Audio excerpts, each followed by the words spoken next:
O Livro dos Espíritos, Allan Kardec, editora IDE, página 304, Marcha do Progresso. Questão 777. O homem possui em si a força de progredir ou o progresso não é senão um produto de um ensinamento? O homem se desenvolve ele mesmo naturalmente, mas nem todos progridem ao mesmo tempo e da mesma forma. É então que os mais avançados ajudam o progresso dos outros pelo contato social. Questão 780. O progresso moral segue sempre o progresso intelectual? É sua consequência, todavia não o segue sempre imediatamente.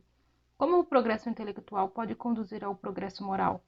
Fazendo compreender o bem e o mal. O homem então pode escolher. O desenvolvimento do livre-arbítrio segue o desenvolvimento da inteligência e aumenta a responsabilidade dos atos. Como ocorre então que os povos mais esclarecidos sejam frequentemente os mais pervertidos? O progresso completo é o objetivo, mas os povos, como os indivíduos, não alcançam senão passo a passo, até que o senso moral se tenha neles desenvolvido. Eles podem mesmo se servir de sua inteligência para fazer o mal. O moral e a inteligência são duas forças que não se equilibram senão com o tempo.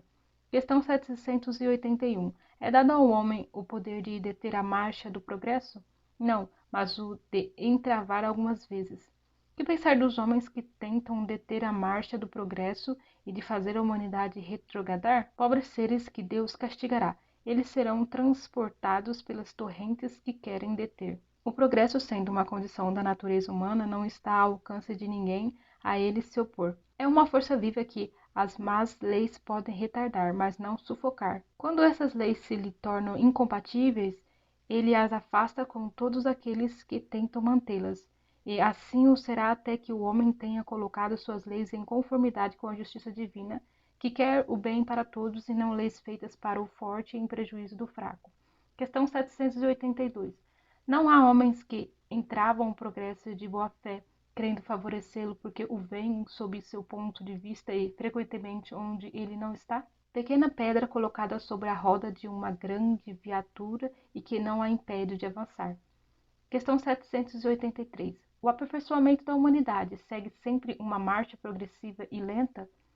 Há o progresso regular e lento que resulta da força das coisas, mas quando um povo não avança muito depressa, Deus lhe suscita, de tempos em tempos, um abalo físico ou moral que o transforma. O homem não pode ficar perpetuamente na ignorância porque deve atingir o fim marcado pela providência. Ele se esclarece pela força das coisas. As revoluções morais, como as revoluções sociais, se infiltram pouco a pouco nas ideias e germinam durante os séculos.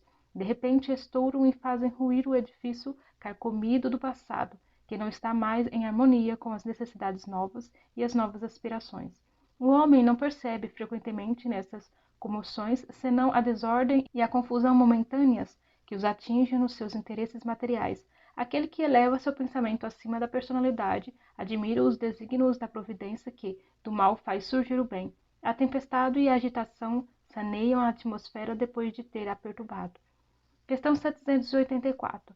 A perversidade do homem é bem grande e não parece marchar para trás em lugar de avançar, pelo menos do ponto de vista moral? Engana-te.